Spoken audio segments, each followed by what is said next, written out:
This is Optimal Relationships Daily, episode 916. How to Love Yourself Unconditionally, Even When You're Suffering, Part 1, by Sabrina of buddingoptimist.com. Hello, everybody, and welcome to a brand new week here on ORD. I am your host, Greg Audino, hoping you all had a great weekend and that you are ready to dive right into a two-part post to start this week off. To begin this week, we are going to look at a post from Sabrina of buddingoptimist.com in which she will share her story and some guidance as to how to love yourself unconditionally. She's really got a great tale of strength and fortitude, and the progress she made was done through small incremental changes amidst a huge crisis. Very inspirational and full of takeaways for everyone. There are so many takeaways that we have to read it over the course of 2 episodes. There's a lot here, so let's begin reading this post now. But first, do stick around for after the reading, where we will share another fun piece of advice from one of our latest Vibely challenges. This will be a fun one and a nutritious one, I assure you. Hint, hint. But first, the post. Let's get this thing underway, guys, and start optimizing your life. How to Love Yourself Unconditionally, Even When You're Suffering, Part 1, by Sabrina of buddingoptimist.com. Do you struggle with any of the following feelings? You feel sorry for yourself. You feel ashamed about yourself in some way. You feel like you're not good enough. Then it's time for a wake-up call. You're not getting enough love from the one person who matters the most, yourself.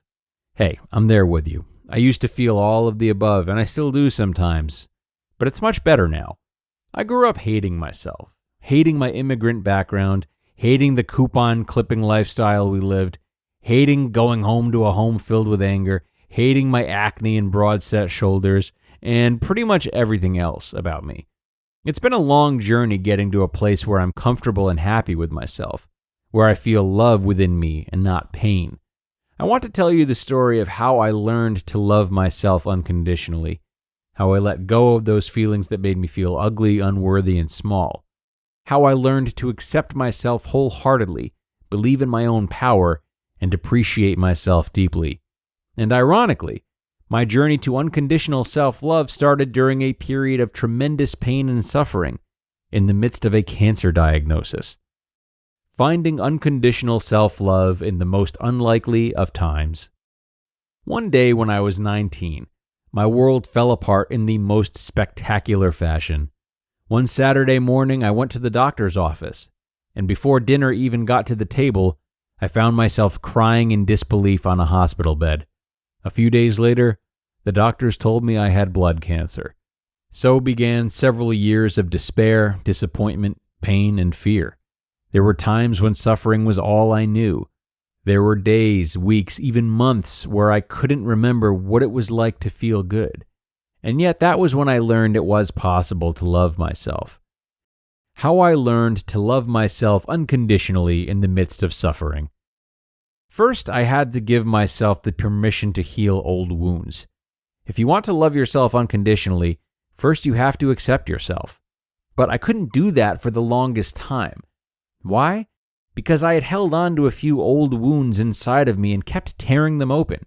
Those old wounds had to do with my family. For years before my cancer diagnosis, I lived in the dark shadows of family drama. For as long as I could remember, my parents were always in a cycle of fighting and making up.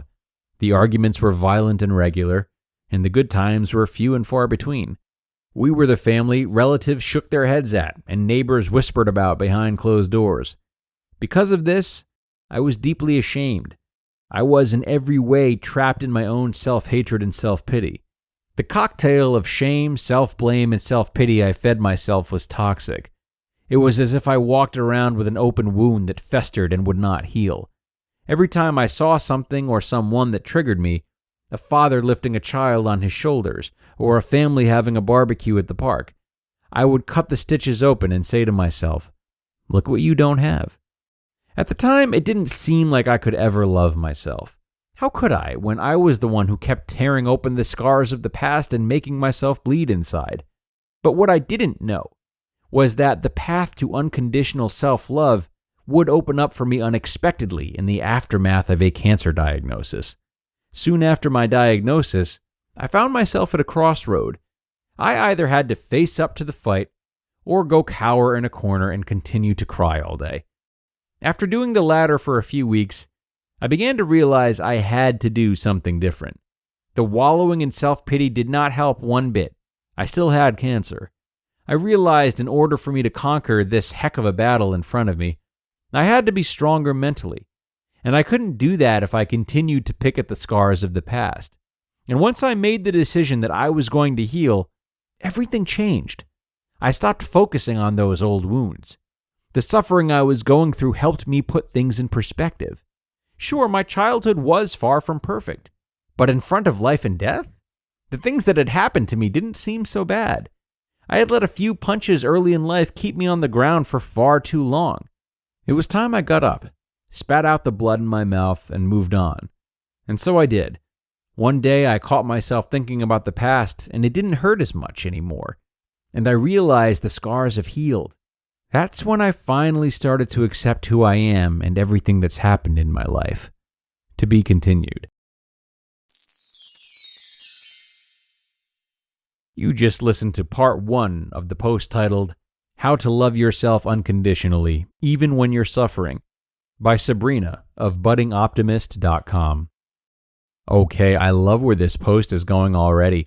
Sabrina's already doing a good job of letting us know that the opportunity to increase self-love is not at all contingent on what else is going on in your life, what you're struggling with, or what pressure you're under.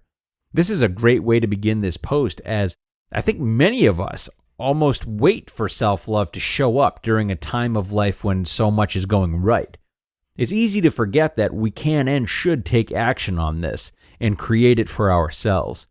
Sabrina is going to have a lot more to say about that tomorrow, though. So I will save most of my commentary for then once we've heard the post in its entirety.